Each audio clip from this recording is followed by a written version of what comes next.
Yo, what's going on, everyone? It is I, the Kingpin, with my boy Sexton, and we're here doing Killing the Business on Friday, the 18th of June. What's up, Sexton? What's going on? Not much. How are you doing?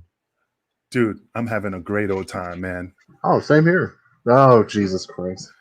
Well, you know, hey man, like I said, I'm always happy that you're on the show, man. You know, you're my compadre. You're the main meat of this show and shit.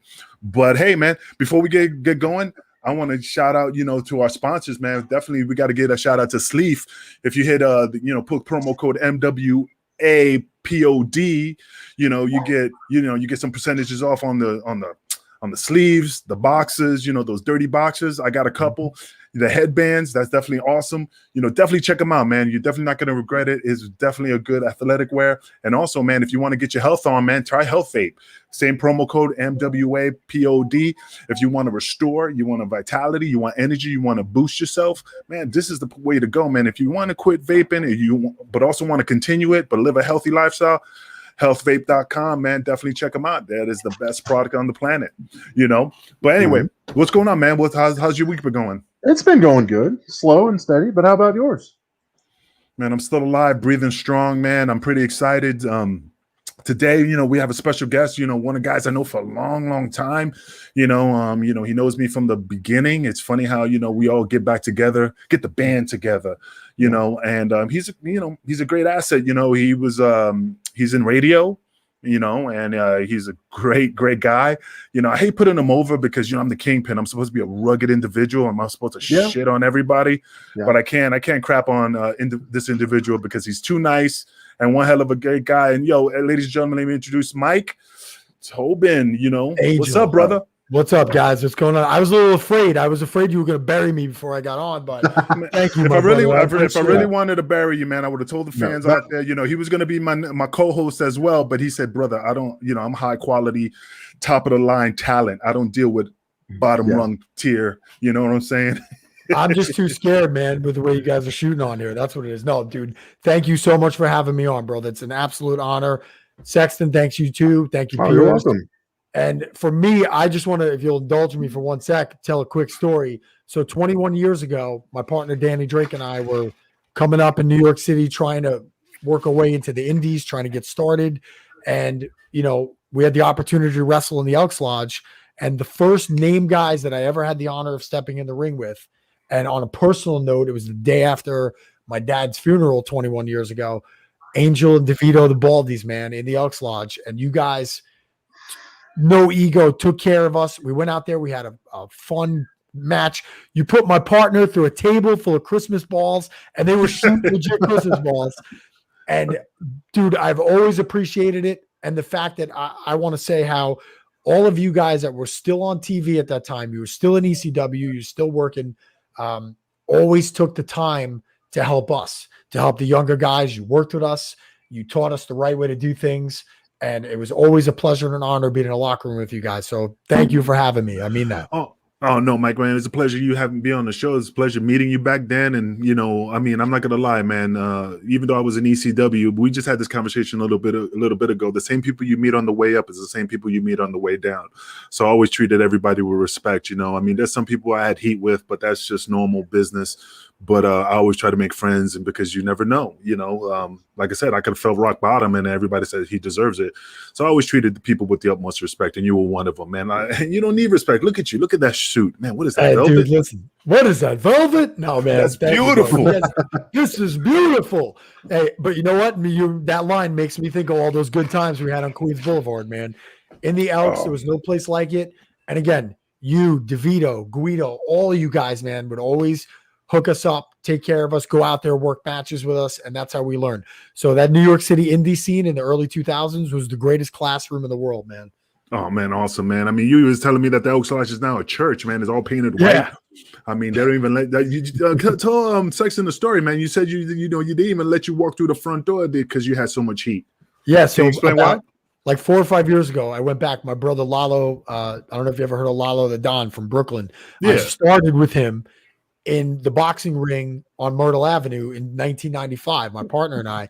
So we had a big UWL reunion. Jay Train was there. A bunch of the guys were there. This is in Brooklyn, like maybe 4 or 5 years ago.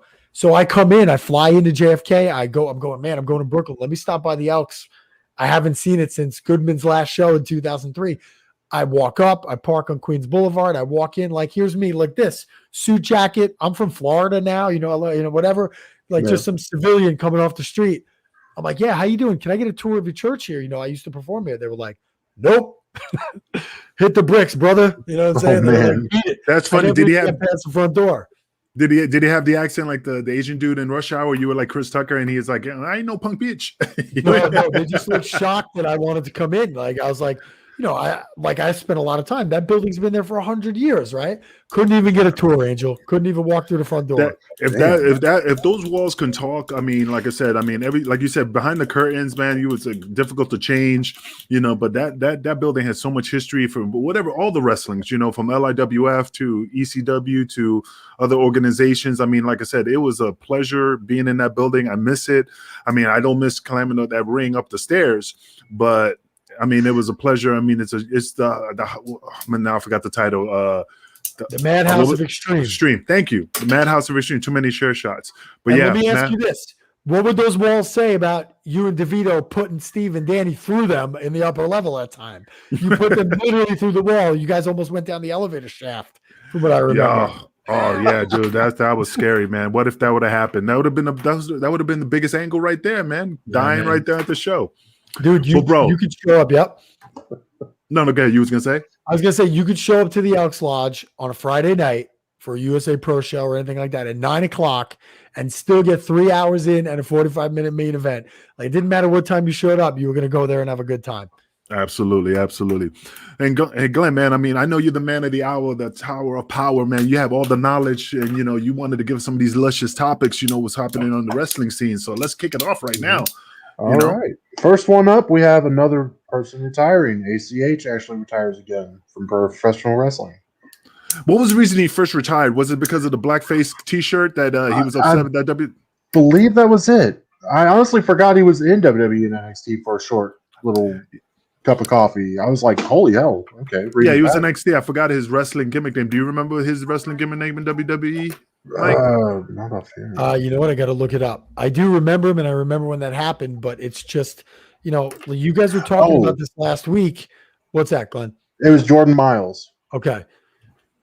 You were talking about last week about Leo Rush retiring, and it's just sometimes now I'm not saying that's the case here, but you were talking about the injuries last week and how sometimes, like it's tough to come back from it. And that's true, man. Sometimes, and I'm not saying that's the case here, but for a lot of us that have stepped in the ring, if you get hurt bad enough, your mind not be the same afterwards. You're in a different place.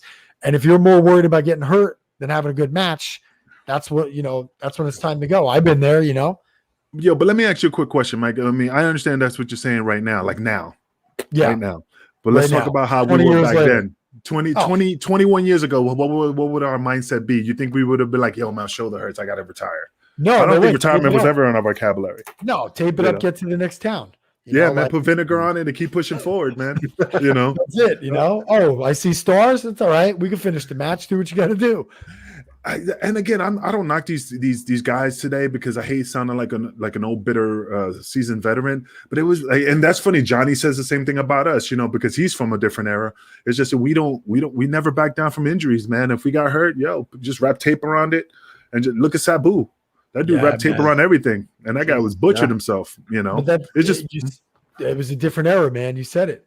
So do you think these guys are more good? I mean, possibly it's probably from all the high spots they do too. But that's the thing. The style now, right?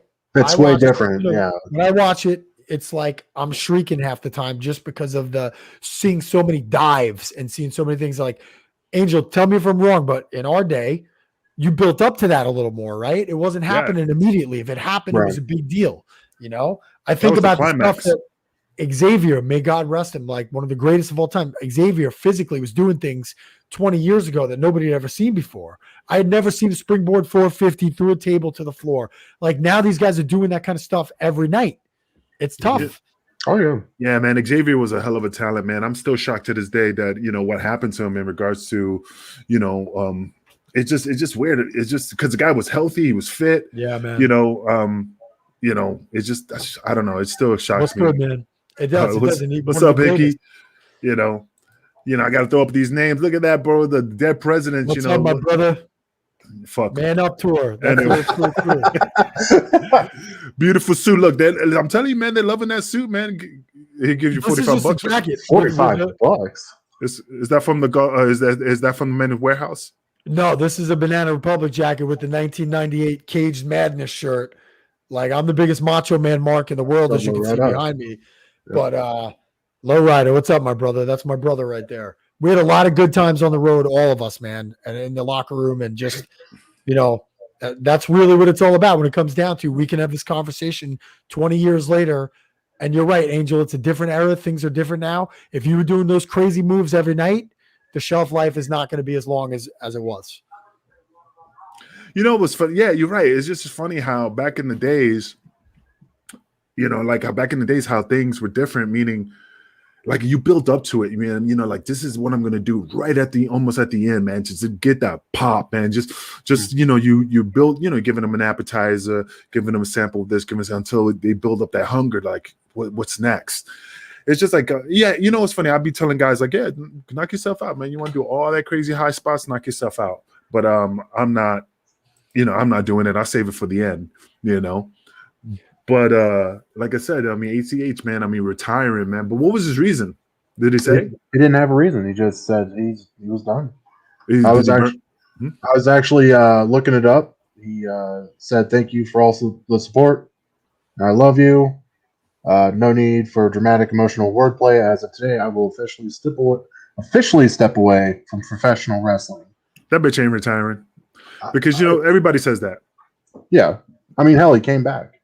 But the business will always be here. If you want to walk away, recheck, you know what I'm saying? Get a new gimmick, do something else. You can always come back. How many times Steve Corino fucking retired? Yeah. But because it's, look, we all have that in us, right? I'm in my 40s now, and I still go, yo, can I lace him up one more time? You know what I mean? Like, there's a part of me in the back of my head that's always thinking, yeah, maybe one more Orndorff elbow before it's over. But then, realistically, what it would take to get there, it's tough. You know what I mean? But the business never leaves us, right? Even to this day, it doesn't matter how long it's been. Once you're a part of it, it's always in your heart, man. It's tough to walk away. You know what's funny? One of the during the WrestleMania All Access, I remember Ric Flair was doing an interview, and he says, I always remember this line. He goes, "When you love something so much, but you can't do it no more, it kills you." Oh. And he was in tears, 100%. Because he wants to continue doing, and that's with football, baseball, boxing, any type of sport that you have a passion for, and you still want to do it, but you can't. It's heartbreaking, Yeah. But I wish ATH best of luck in future endeavors. Maybe he'll start rapping, with fucking with this other motherfucker, rapping all the way to the bank. I don't know, whatever. Maybe him, fucking oh my god, now I forgot his name. Fucking Big Cass. Oh, Big Cass. Enzo, and then they could try to do a threesome group, like 3MB and shit. And again, wrestling will always be here, right? The business will always be here whenever you want to come back. Yeah. It's always here, man. It's always here. So what's the next thing, man? What's else? Just popping. Next thing we got is the daughter of Earl Hebron actually training to be a wrestler with Cody Rhodes. That's great. It runs in the family, right? But you know, it's funny, man. That when you told me about that and I looked it up, I was like, is that his real daughter? And I'm not making fun of her. It's just no look-alike, nothing. And she looks, she more Asian. So that's why I was like, is she adopted or, that's what I thought too. And that's when I looked it up right away, but I didn't see anything about adoption or anything like that. So I would have loved to put her over, man. I would love to lick her feet. Jesus. All right. Well, the family business is a family business, right? You know what I'm saying? You got to jump in. That's the thing. It's like if you grow up around a sport, eventually, whether you want to or not, you're going to find your way into it. Yeah. I'll do a sunset. I'll do definitely sunset flip on her ass. Yeah, Jesus. But his son's a ref. So clearly, but his son looks just like him. I know it does, but I don't know. It could be from another mother. Don't know. Maybe nobody wants to give information out for that, which is fine. Hey, maybe it was a fucking takeout guy that delivered that fucking egg foo young that day. Oh God, I remember that. But hey, man, hey, good luck to her, man. I mean, do you think she's gonna get a spot in AEW? I mean, Since Daddy's there and the brother's there too, right? I don't know. I don't know where Brian's refereeing at. I want to say he is over there, but I'm not sure. But I mean, they only bring Earl in for like special occasions, like if it was like an NWA kind of title run, like a title defense or something. I think, but I could be wrong. Well, one thing AEW seems to be doing is giving a lot more indie guys and girls a spot, right? You know what I'm saying? Like finding spots for people and, giving opportunities out. So that's good for everybody, right? Yeah, it is. I mean, it definitely gets a lot of eyes on up-and-comers that you wouldn't see. One guy from down here who's doing great, who I met a couple of years ago, is awesome, is Jake St. Patrick from, originally from Chicago, but was down there in Florida. Guys like that are getting a shot and being on TV. I think that's awesome, man. The more spots that are out there for people to get showcased, God bless them all, because those opportunities weren't always there when we were younger, right? Angel, like how many people we knew that got dark matches or got like TV spots? That was a big deal, man. I saw Nana on Boog's show. You saw Nana in a dark match? You sure it was him? I was about to say, when I saw Nana on Boogaloo's show the other day, I remember Nana wrestled in the Garden, man. Like, that's the biggest thing in the world. That was everybody's dream to wrestle in Madison Square Garden. Prince Nana did it when we were all young. It was awesome. Dude, and it's funny, man. I'm surprised you saw Nana because, I can't even see him when he's in broad daylight. That's my brother. I love him, man. I love him too, man. I know him since he was 16 years old. I give him shit all the time, but I love that dude.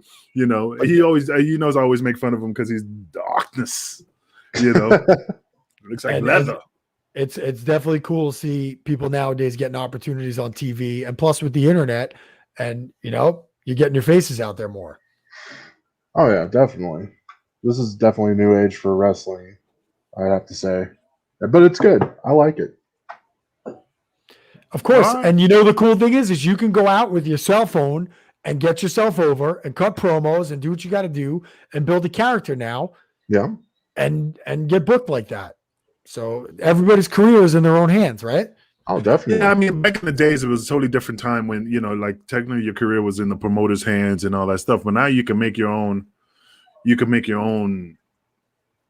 You could make your own way using social media. You're your own hype man. Publicist. Multimedia relations guy. I mean, it's just weird how it is now. Oh, dude, Mike, come on. If we had this technology back then, forget it. Where do you think we'll be at? Oh, forget. I mean, dude, I go now and I'm walking around. I'm going, I want to cut some heel South Florida preppy promos and just see what happens. You know what I'm saying? Like with like I wish we had those kind of opportunities back in the day. We were putting VHS tapes together. And if we got real slick, we had DVDs and sending them out to everybody, hoping for a chance, right, at anything. Mm-hmm. Like now, if you're young and you're working in the business, you got every opportunity in the world to get yourself over now. And you could be your own highlight reel right on YouTube, man, if you wanted to, man. You don't even have to send the tape. Like, that's the funny thing. We had to bubble wrap that shit, send it to VHS tapes to the WWE, and I could visually see the stack of VHS tapes, like grabbing one and go, he sucks. Grab it, he sucks, and just toss it. It's just funny how that was. And we had to take the swing, though, right? You had to send the tapes in. You had to take a shot at it. Now you have a great opportunity to get yourself over.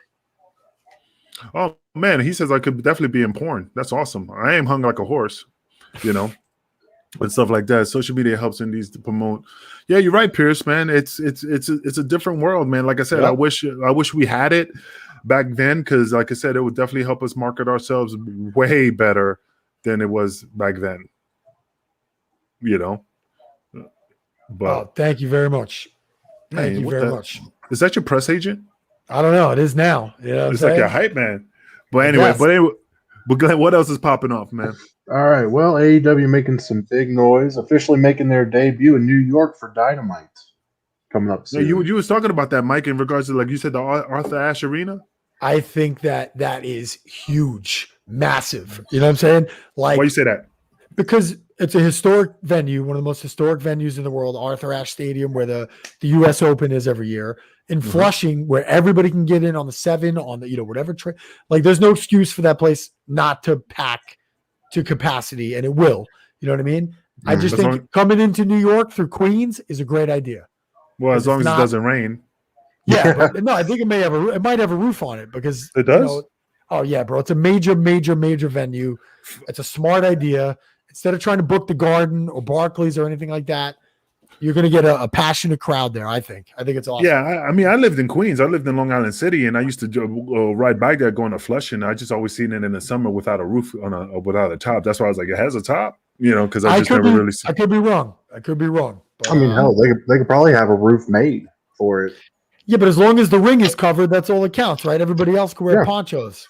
Yeah, that's damn right, man. Yeah, that's pretty interesting, man, that they're going to New York City. Well, not even, they're going to Queens, which is, they're staying away from New York City because that's what Vince has, owns.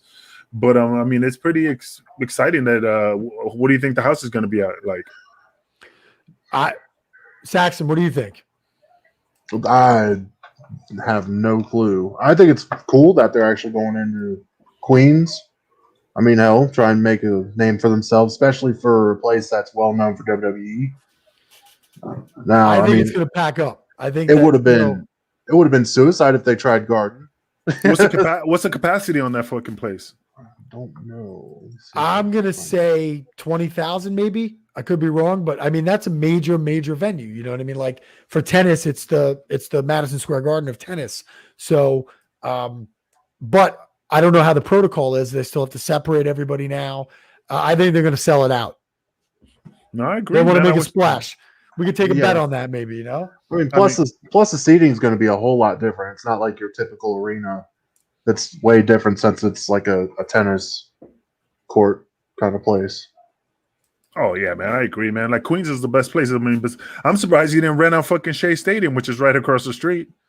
Who knows if they will? Didn't they run a wrestling show there a couple of years ago? I think an independent show was run out of MetLife, not MetLife. What is it called? Citi Field. They did a couple of years ago. That a bunch of. I think it was RVD with RVD, and I remember just seeing the video of that. I mean, the only major ones I remember is like Bruno Sammartino and during that time, but yeah, I mean. 23,771 per Wikipedia. All right. Not bad. Not bad, motherfucker. That's great. Yeah. And that's for tennis. Think about that. Like you just said a minute ago, Sexton, all the extra seats on the floor are going to make a big difference too. Oh, yeah. Dude, yeah. Hopefully it kicks off, man. I want to check, see what happens, man, and see if they lift some of the regulations in regards to that shit and see what pops off on that one. Everyone I know down here is always going to Jacksonville, like to see AEW. I think they're in Miami. I'm like an hour away, hour and a half. I might pop down and check it out. To get a job or just to check it out? No, just to go. I like to go watch a show, man. If somebody's running a show here in this area, I'll go watch. I'll go listen. I'm a fan now. I wear my little jacket. I sit in the crowd. If NXT is here, I'll go watch to see my boys. I'm always supporting the business. That's how I feel about it. But it's funny, man. Like when Devon invites me to the shows, and when they come to town and he gets me tickets and I'm sitting in the audience front row with my daughter and I'm just on my phone looking down, not even paying attention. I don't know. I just can't sit there, man. Because when I look up, I'm critiquing. Oh, yeah. Because you're always going to be a worker, Yeah. So I just can't enjoy it because I'm just looking at it from a different perspective. But I mean, whatever. I still have a good time seeing Devon. Like I said, it's always good to see friends. And have my daughter get excited meeting all the top stars and stuff like that. So it's funny. But what else? You're happy for everybody. Oh yeah, man. Absolutely, man. Absolutely. And stuff. Go ahead, Sex, man. All right. Kick it off. All right, starting with AEW still again. Tony Khan said that he was glad WCW failed. You know what else failed? What? Yeah, I figured that was going to come. Yeah. that failed. But no, it was apparently in the Forbes magazine interview. He was glad that WCW failed and created a vacancy for AEW to come in and succeed. I find that a little bit cocky. But did you do that? Do what?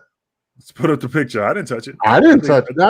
Damn. I think Pierce is home messing around, and here he is. Well, oh wait, he's walking away. Well, he'll be back. No. But anyway, what you were saying, man? Because I was getting distracted of your nice, sexy chest. Oh Christ. Anyways, I think it's a little bit cocky to say, to be honest, because AEW just started up, but that's kind of the attitude you really need to make a big name for yourself, especially in wrestling. But do you think like an AEW, like you said, there was an article that Khan mentioned about that he was happy that WCW folded. But don't you think that with WCW, the way it was played out, like that's what's happening with AEW, that's what happened with TNA, even though TNA is still here. Yeah. Do you think because these guys, and again, I'm not knocking nobody, I'm just looking at it from a different perspective. Mike, and correct me if I'm wrong. Do you think these guys are just working the angle to make the money and not look at the product? Because that's what they be doing. They rape the guy over the coals, regardless if it's Dixie Carter or fucking Ted Turner, and then at some point they get fed up and like, you know what? I'm not making money. I'm just canceling it. Well, let me ask you this: did you ever think in a million years you would see wrestling on TNT again 2 or 3 years ago? Probably not. No, probably not. It's something that I still to this day never thought we'd see again, right? Yeah. Those are major networks, you know what I mean? So it's good for everybody. As long as we're all watching it, it's good for the network. As long as their asses in the seats, it's good for the network. They have a contract, right? That's at least 3 or 4 years. So, the more places there are to work, the better it is for everybody. No, but I know that's. Yeah. I agree with you 100%. You to have a hero, you have to have a villain. That's what keeps it interesting. But from your experience, man, like you said, many years in the business, watching how WCW went under in regards to, because the way I was looking at it is like all these guys cared about was making the buck and get as much money as possible. You mean the boys or the boys? The boys. Oh, I got you. Well, they had good contracts back then too, right? And then, of course, they went belly up because, I don't know Ted Turner. I didn't know what was going through his mind. But after a while, you're going to be like, Jesus freaking Christ, man, I'm losing money, not making any profit. And then TNA did the same thing. That same people that were just destroying WCW popped into TNA, from the Hogans to the Bischoffs and so on and so forth. And then that went under, which it didn't. They're still here. But, Dixie Carter got out. They just sold. And then now AEW, another rich individual, billionaire, and now all of a sudden Bischoff's back. Now Taz is there. Now Big Show's there. Mark Henry. All these individuals showing up, like looking at that fat paycheck. And I don't think the product is, my opinion, is solid. I don't know. I see a different angle that they're pulling instead of looking out for the product. Again, I could be 100% wrong. Yeah, no, I understand what you're saying. It's also a lot of, I still think they're in a formative stage. Right? they've only been around for less than 2 years, or is it right? You don't even know any company, right? How long did it take WCW to get to a point where they had between the NWA being sold to Turner and Nitro coming around in '95? It's going to take them a couple of years to even get a groove. The product is going to be all over the place. Hopefully they have something for everybody, and get like a general theme going, but if the guys are making money, the girls are making money, God bless them. You know what I mean? But I think they're still at a very early stage to where, they're still probably, I'm sure, trying to figure it out.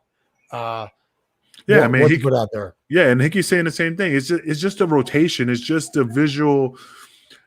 I just don't see that's the thing. I just see from behind the scenes, they just even though they're at the infancy stage, I just see them working an angle like, dude, I don't give a fuck about this guy. Let's make as much money as possible. If it folds, at least we're taken care of. They're not looking out for the product more than they're looking out for more than themselves. Again, I could be 100% wrong. I'm looking at it from the outside in, but that's just how I'm viewing it, because due to the fact that the other situations from the WCWs and the TNAs, and stuff like that. Remember when fucking they asked AJ Styles to take a pay cut? Yeah. Yep. And Samoa Joe for a pay cut. Yeah, because they were fucking bleeding them dry. Not them, but the top stars. These guys were bleeding the company dry. Oh no. Well, you can only hope that they learn, like you just mentioned, all these other companies that have had these problems. Hopefully they learn from it and don't make those same mistakes, because you want to keep everybody working. Like, I want to see everybody working for the next 20 years, So you're right. It's got to be done the right way. and hopefully they'll be around for a long time. I want to see all of them come up. I'd be 69. You'd be fucking for 60. Yeah. No, I'm not. Listen, I'm not far behind. Believe me. And Glenn will be, well, he'll die of a heart attack because he's like almost 380. Cool. Awesome. Thanks, Angel. Ass. But there's king ass to you. Oh, sorry. Give me the proper monarchy. I didn't know we had Billy Gunn here. So the thing is, so what else we have on the list, man? All right, what we have next is NXT viewership went up, especially with Samoa Joe coming back.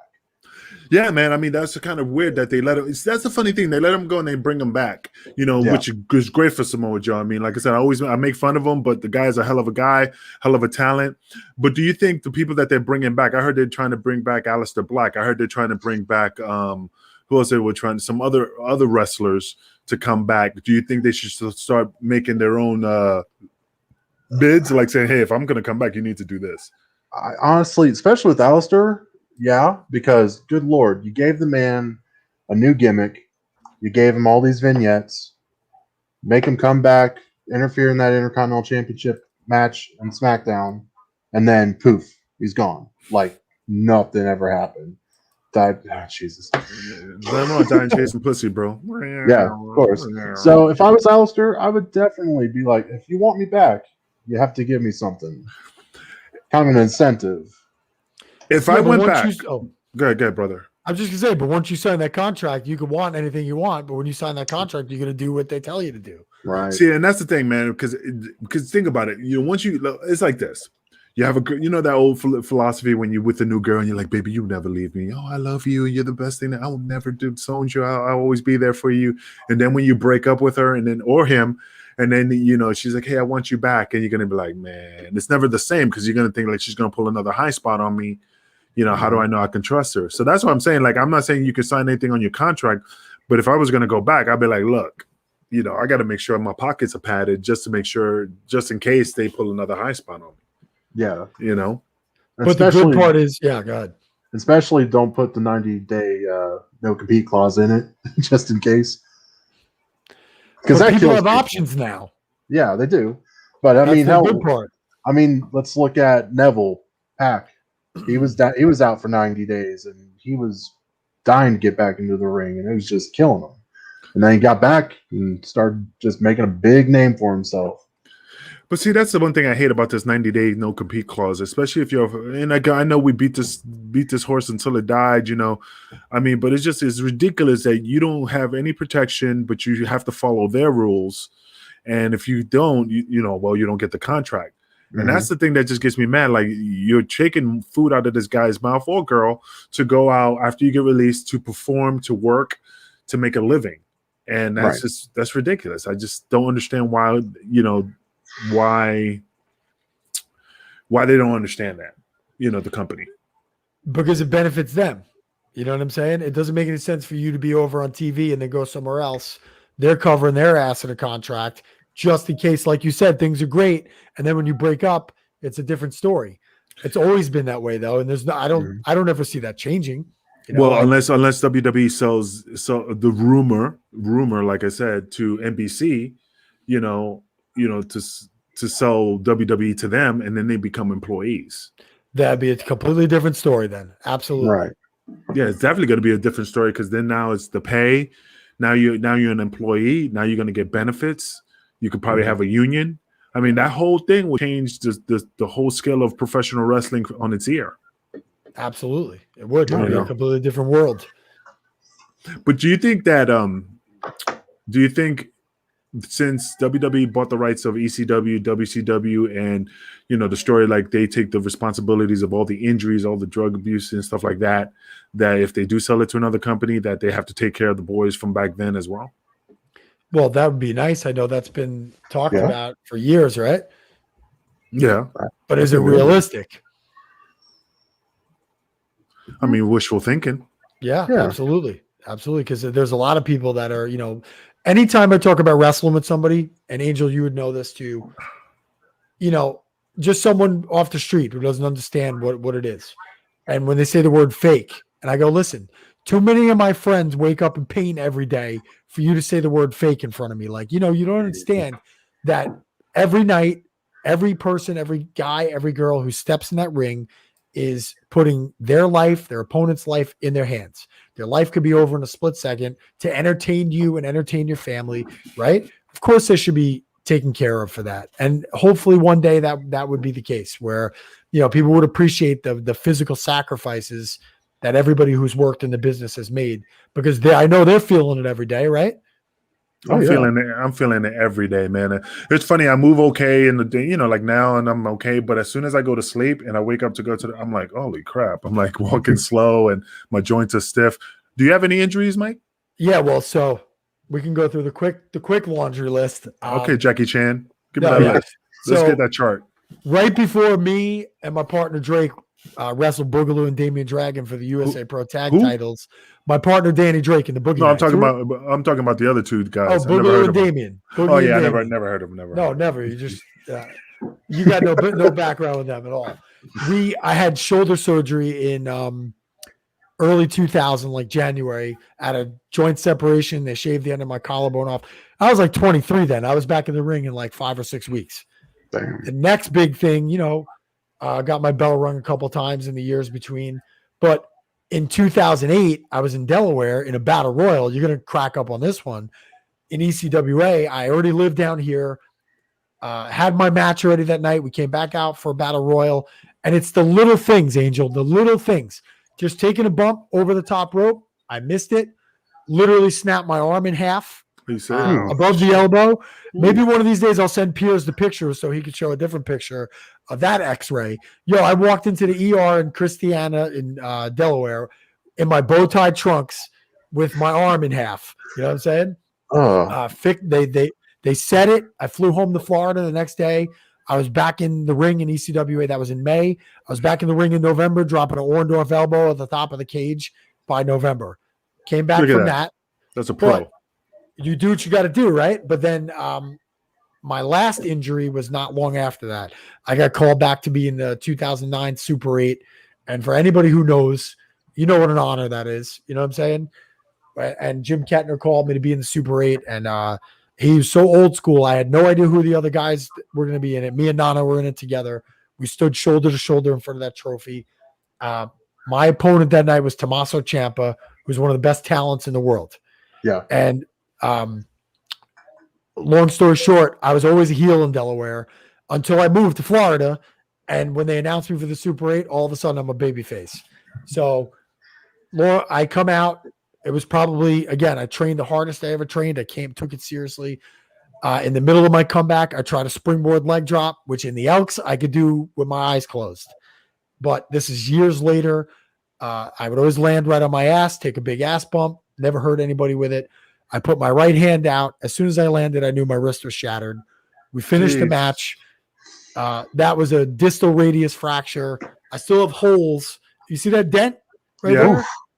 Every day when I pick a fork up to my face, and the other holes are here, 2 pins here, 2 pins here, and a bar going across for 2 months. No complaining. It is what it is. We know what we're getting into. It was the best match of my life, and I finished it. Thanks to Bennett, the referee, who's one of the best guys in the world. Tommaso, one of the best talents in the world. They got me through. We finished the match. You know, I put him over in the middle, and we went home. You know what I'm saying? You know, it's funny, man. You're talking about that, and I didn't mean to cut you off, but the funny thing is, did you wrestle any guys like Reckless Youth and Cheetah Master?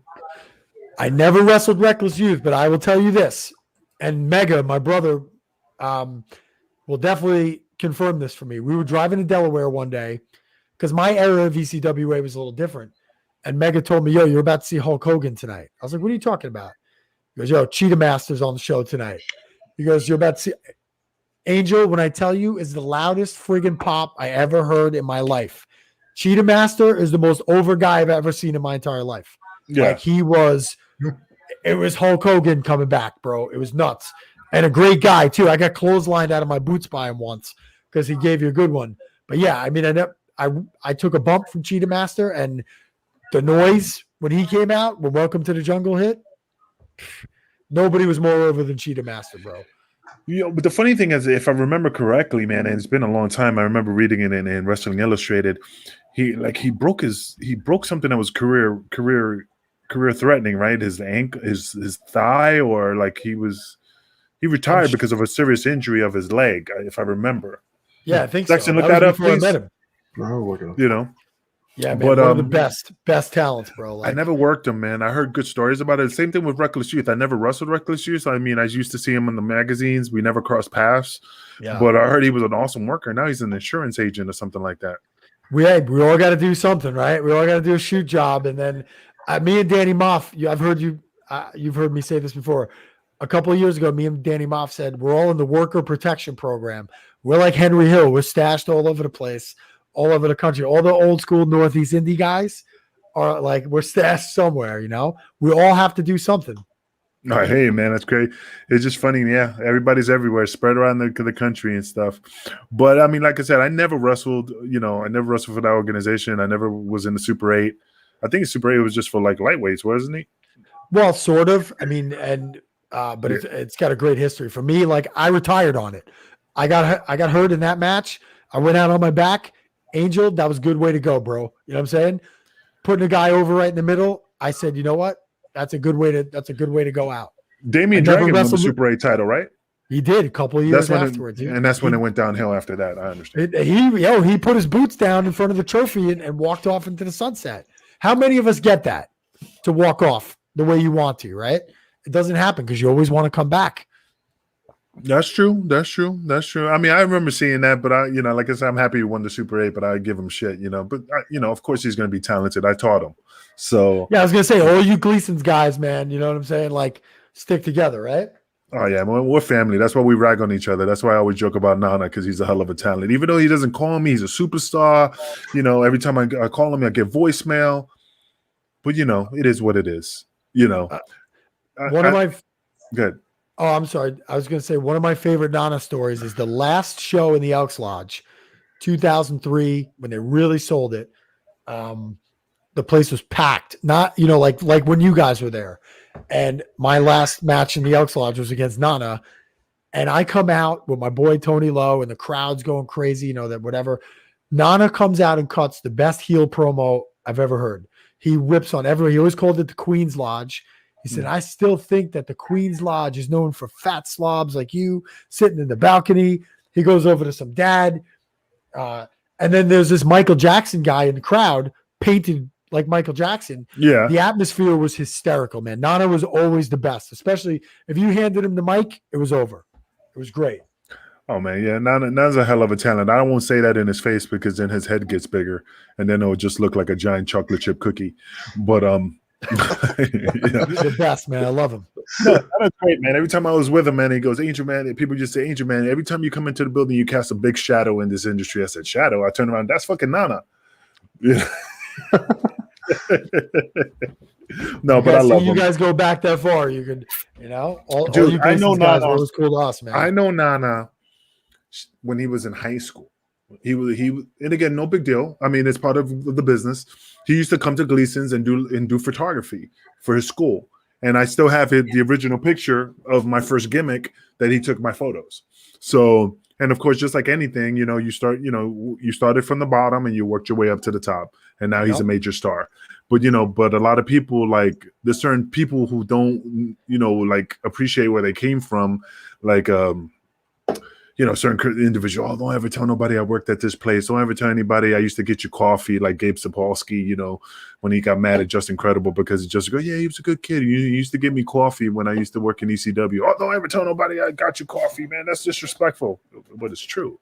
Well, we all paid dues. Every one of us paid dues. That was part of stepping foot in the locker room, right? We paid our dues. You did whatever you had to do. And you kept your mouth shut and your ears open. You know what I mean? We all had to pay dues. Oh, Johnny used we were.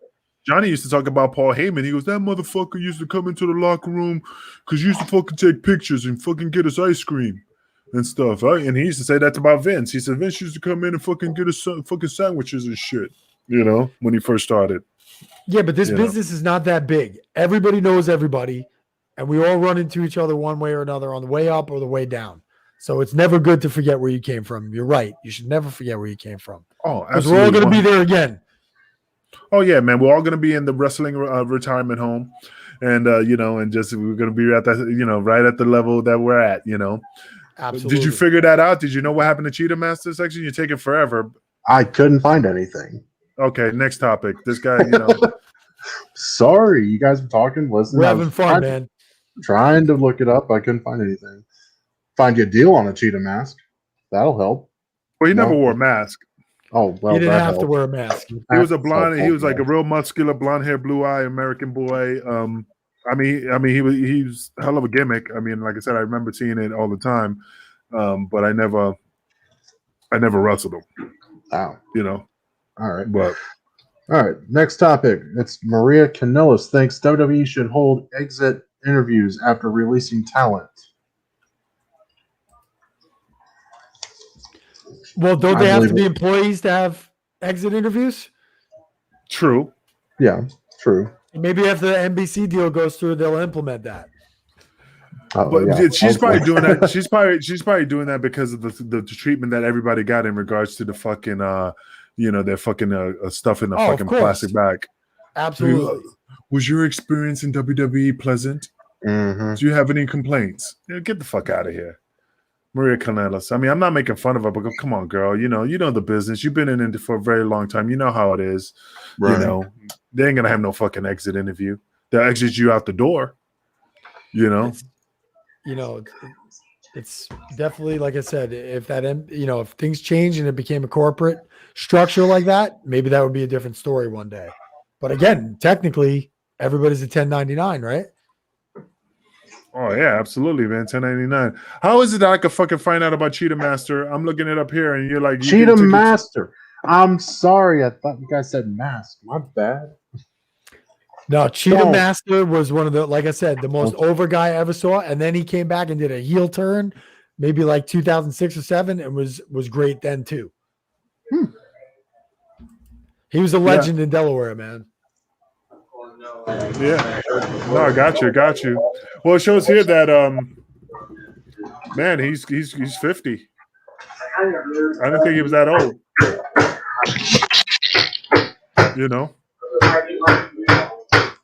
What's that noise? No. That's you? Yeah, Angel. No, it's not me. Well, I was gonna say, yeah, man, he was the most over guy I ever saw, bro. And that was Mega driving down saying, "Listen, you have no idea what you're gonna hear tonight." And then, but there was a bunch of those guys in Delaware like that were just look, ooh la la, still working. You know what I'm saying? Ooh la la, still working after all these years. Man, that's what's weird with that noise in the background, man. Glenn, what you doing back there, bro? Nothing. I'm sitting right here. How can I be back there if I'm right here? It doesn't matter, man. Little things happen on this show, man, that we're unexpected. But yeah, man, I mean, like I said, technical difficulties. It's probably feedback from the satellite going over over the world and stuff like that. Multi-continental. Yeah, there you go. But anything else besides what other topics we got, brother? Come on, spit it out. All right, we've got John Cena coming back explaining how he might turn heel this time around. What is all that noise? Somebody's in the kitchen. In your kitchen? My kitchen. Oh, that's you. That's your noise. I'm not in the kitchen. Yeah, so they got him back for SummerSlam, right? If I'm correct. I believe so. Hey man, he's a big movie star now. Getting him back at all is a big deal. Yeah, I mean anything to advertise Fast 9, I think. Is that the latest one? Yeah. I mean, yeah, man. I mean, he's doing real good, man. I mean, what do you think about him doing the heel turn, man? Is that something you think he's going to make big moves before he retires? I mean, that's something that should be done. I mean, I think he could pull it off. I mean, hell, he was a heel when he started, and he was pretty good. A lot of people hated him. A lot of people wanted to see him become a heel when he was doing the Fruity Pebbles T-shirt gimmick with The Rock and everything like that. But Hopefully he does this time around. I just don't see him doing it against Roman Reigns. That's the one thing, though, because he's a heel. I think that's who they're trying to build for him to go up against at SummerSlam. All right, I hear you, man. I mean, what do you think, Mike? What do you think? You think he's going to do good as a heel? Well, why not? He's done everything else, right? And I could say I was there in Miami in 2012 when him and The Rock main evented WrestleMania, and I'm pretty sure he was a heel that night. You know what I mean? Because that crowd was, incredibly like passionate. You know what I mean? So why not have fun? If he wants to do it, have fun with it. You know what I mean? If he wrestles now, it's because he wants to. It's not because he has to. And I think it would be fun if he wanted to come back and do a little heel run. Why not? Shit, Chung, I don't know what the fuck was that, man. It's me neither, bro. We'll figure it out after the show, man. Things happen on the show. But yeah, but do you think he's going to be the Thugonomics, or he's going to be just the John Cena NW, because I heard stories that he would try to bring back the NWO type of gimmick, as a heel. Well, what about I'm a big movie star now and I don't need you guys anymore? You know what I mean? Like something as simple as that. I'm a big movie star. I don't need you guys on Main Street. You know what I mean? So, especially 10 years ago when he was saying, hey, don't go do movies or something like that. There's an angle right there, but he could do anything he wants, right? I could see him do like the Hollywood Hogan kind of thing, kind of make it like new, kind of, just a little bit. I mean, like I said, whatever he does is going to probably be great. John Cena is going to probably do something. I'm not a John Cena fan, but sometimes when you turn heel, it just definitely catapults you to a different way. Look at Hulk Hogan when he did the NWO and he dropped the leg on Macho Man. It just took his whole career to a different level. And we all remember where we were when we saw that, even 20 years later, right? Oh, dude, yeah, I was at home watching it, man. It was awesome. It was. And so, yeah, if Cena did something cool like that, especially if they worked it, the right way. And he doesn't half-ass anything. So if he does it, he's going to do it right. He's going to do it 100%. Oh, yeah, man. And we'll see. We'll see what happens, man. But I think if he does do that, that's just leading him way out the door for his – he's getting older. I'm not saying he's my age. I think – how old is John Cena? Like, what, 44? He's in his early 40s, yeah. Yeah, man. So, it's time for him to go because now he's doing movies and stuff like that. And, that's his next thing. That's what everybody's doing. Batista, The Rock, which Rock is way above the stratosphere. But, that's just the next level, man. Once you get out of professional wrestling, it's either podcasting, which we're trying to do here, besides Glenn making all that noise in the background, fucking up my show. So now my ratings went down to the shits. And, dropping pots and pans like he's fucking getting kicked out of his house. But, and he's like, what are you talking about? I'm waiting for the shelf to slide off of the wall. It wasn't me. I swear to God. Hey, man, it's fun, man. I don't care, man. It's fun. I hope your ceiling crashes through. Make it like in Breaking Bad when they put acid in the tub. That's why I asked for the plastic bags. The plastic drums.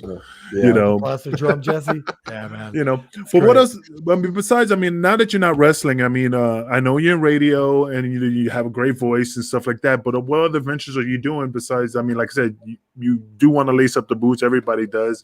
But are you taking that career path from wrestling to kind of like, it's all related to wrestling? Yeah, of course. I still I go help Goodman out when he runs shows in Orlando, which is fun for me to be around everybody, help him out in the back. I managed Boogie and Low Rider when they won the USA Pro Tag titles. That's the closest I've gotten in the last 10 plus years. Like, I'm content with my career in the ring, and I had a great time. And, but if I were to work back into, it would be in this capacity as a broadcaster, working, backstage, something like that, talking about the business. You really, it's when you finally come to terms with the fact that, hey, this was a huge part of my life, but you can't lace the boots up anymore. And that's okay, man. We all do different things. We all have, our lives. Wrestling never leaves you. So no matter what I'm doing, if I'm doing, radio stuff, broadcasting, I work in hospitality, I'm always going to be a worker, brother. You know what I mean? No matter what, I'll wear this Macho Man shirt to dinner and people pop, because wherever you go, and I'll say this, let me ask you this, Angel, when you meet people and they find out who you are and what you did, do they always want to talk to you about it? They're all big. I'm sure there's ECW fans everywhere, and you get into these long conversations because so many people won't admit what huge marks they are for the business. But deep in our hearts, we were all those little kids watching Macho Man versus Ricky Steamboat in WrestleMania 3. I mean, the business never leaves us, man. So I always, it'll always be in my heart. And if I can be involved, manager of the dead presidents. That's right. We cut a heel promo in the back afterwards. Well, thank you very much. I appreciate that. And you know what? I mean, fun.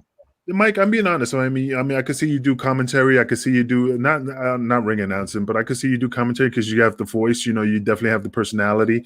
I know I'm good for pornography, so definitely that's something I can definitely do. But I mean, that's something that definitely is the next step. I mean, as I said, you have the ability to transition into any type of aspect in the professional wrestling business. And that's a plus, man, because you're not a one-dimensional athlete. You can kind of like branch out. Well, bro, thank you for saying that. Coming from you, that means a lot. But I actually have a quick, funny ring announcing story if you want to hear it. Sure. So, I don't know, maybe like 2 years ago, USA Pro, I'm up there helping Goodman. I'm always wearing a jacket, so people assume that I'm like in the office or something. Long story short, ring announcer has a car accident. He's okay, but he's not going to make it. I'm the only one wearing a suit jacket. So the one freaking job I've never done in wrestling is being a ring announcer.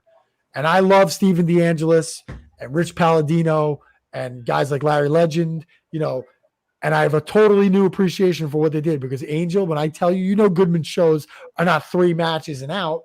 We're there for 13 matches. I made every mistake you could possibly make. I'm telling you, like Santana Garrett was awesome. She wrote out all the matches for me. Mm-hmm. And I'm walking in the locker room and they can hear me talking while the show's going on. Hey, Frank, what's going on in the next match? I made every possible mistake you can make. I'm announcing the wrong match and other people come out. So, you got to adapt and work with it. The show must go on. But I have so much respect for the guys and girls who do that job, the ring announcers. People don't realize what an important aspect of a show that is. It can make or break a show, man, really. Oh, no, I agree, man. I mean, I totally agree with you, man. I mean, it looks like you definitely took it to the... It was pretty funny. Yeah, but you still have the voice for it, man. You probably covered it up perfectly. I haven't done a Frank Goodman show since he was in Queens, and he doesn't call me, he doesn't reach out to me. He just says, he can't afford me, but I love Frank. I mean, I'm just razzing him, but he's a good guy. I mean, he started me in my career. That's where he's crazy as ever. I love him. They say he's gonna stop doing shows, like he's gonna kind of winding down to like, killing it off eventually, or passing it along to you, maybe. Not to me. Listen, there's a lot of things I would love to do in this world, but being a promoter ain't one of them. Like, I've been under the learning tree of quite a few good ones, but I'll say this, Angel, and Boogaloo and Lowrider will confirm this. When we did that show, February 2020, right before the pandemic, Frankie never ran a show that he didn't make money on. And there were people, it was packed. There was a night when Vordell Walker was on top of an 18-wheeler. This guy doesn't run a show that's not going to make money, and he never has. We always had the benefit of working in front of big crowds. Oh, yeah, Frank Goodman was a visionary in the indie scene. I mean, he was a guy who was always put asses in seats. I mean, he was a great promoter. I hate putting him over. But, but I'm got to see. I know, but we have to, right? Like, we have to, But, hey, man, I wish we could continue on with the show. I mean, this is something I'm really happy that you came on. I'm really disappointed that you can't be my co-host because you're too bigger than that. But you're more than welcome to always come on. Not at all, You never have to ask. You never have to say, "Hey, can I please just so you drop the link and you're more than welcome to walk on the show with us." You know what I'm saying? But as final, I mean, just to close off the show, man, guys, definitely check out Health Vape. One of the greatest product out there. You can definitely restore, vitalize energy, gives you boost. I mean, definitely check out healthvape.com. Definitely use promo code MWA pod. And also, man, if you want to smoke your vape and sit there butt ass naked, but have some dirty underwear with it, then go to Sleef, man. Definitely has the best sports athletic wear there. Definitely use the same promo code MWA pod. Definitely you can't go wrong with that. So once again, man, I do appreciate you coming on. Sexton, you always are the talkative guy, you passive bastard. With the fucking noise in the back with the pots and pans. Don't say it wasn't you, motherfucker. Look at those titties. Look at those. Oh, dude. Hey, bro, thank you so much for having me on, man. I appreciate it, brother. No, anytime, man. What? I said thanks for being on. I was being nice. Gosh. Oh, you're a nice guy, man. I love you, man. It was an honor. Man, 6'10", 380 pounds, man. Great beast, man. But yo, man, stay after stay after the show. Mike, we'll definitely wrap it up with you at the end. But hey, guys, definitely check us out next week on Killing the Business. You know, we don't know who's going to be on. It could be, no, Mike doesn't want to be on anymore. But we have many people, many guests. We definitely have a lot of topics to talk about. So tune in next week, Killing the Business. Also, check out Shooting the Shit, Uncensored with Pierce Austin.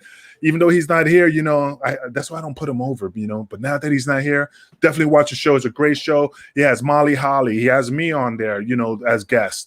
You know, he has a lot of individuals. Also, you know, Get Funked, one of the greatest shows out there as well. He has a lot of great celebrities, pro wrestling celebrities, and another show, Nights at the Gimmick Table. Two of the greatest guys I know. Trained them when I, you know, at Gleason's. But yo, dude, watch this show. It's the greatest show as well. You know, you have a plethora of individuals and a plethora of talent. So definitely check us out next week, Killing the Business, and I'll see you guys later.